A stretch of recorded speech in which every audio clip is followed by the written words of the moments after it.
America আসার পর থেকে আমাদের প্রচুর ইন্ডিয়ান রেস্টুরেন্টে খাওয়া হচ্ছে। আমার আরকি প্রচুর ইন্ডিয়ান রেস্টুরেন্টে যেতে ইচ্ছা করে। কারণ বাঙালি দোকানে প্রচুর খাই। তো ইন্ডিয়ান দোকানে আমার বিদেশি দোকানে তেমন খেতে ইচ্ছা করে না। তো এইজন্য আজকেও একটা ইন্ডিয়ান রেস্টুরেন্ট চলে গেলাম। নাম হচ্ছে পরিবার। তো আমি প্রচুর অসুস্থ ছিলাম। তো হসপিটালে গিয়েছিলাম। তো সেখান থেকে বের হওয়ার পর আরকি আমরা ইন্ডিয়ান পরিবার রেস্টুরেন্টে চলে আসলাম। এটার নাম হচ্ছে পরিবার পাব। এখানে ড্রিংকস, বার অ্যান্ড হচ্ছে রেস্টুরেন্ট ২ টাই। তো এটা দেখুন, এটা হচ্ছে ব্যান্ড। এটা হচ্ছে হসপিটালে গেলে এটা ওরা দেয় স্ক্যান করার জন্য। সবাই এই ধরনের প্যানটা স্ক্যান করে রোগীর স্ট্যাটাস দেখতে পারে।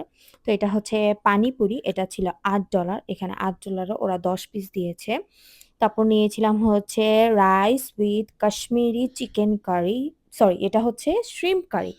কি বলবো, জাস্ট অস্থির ছিল। আর এটা হচ্ছে চিকেন বিরিয়ানি উইথ রায়তা। এটাও খুবই মজার ছিল। ওদের খাবারগুলা আমার কাছে এত ভালো লেগেছে। আমি সবসময় কোথাও গেলে বিরিয়ানি তো আমি ট্রাই করি। তো খাওয়া-দাওয়া শেষে সব শেষে হচ্ছে আমরা চা নিয়ে নিয়েছি। এটা হচ্ছে মাসালা চা, ইন্ডিয়ানদের মাসালা চা অনেক ফেমাস। তো ওরা খুব সুন্দর করে একটা কেটলিতে দিল চা। তারপর হচ্ছে ২ টা কাপ দিয়ে গেছে। তো মজা করে খেলাম। ভালোই গিয়েছে আমাদের।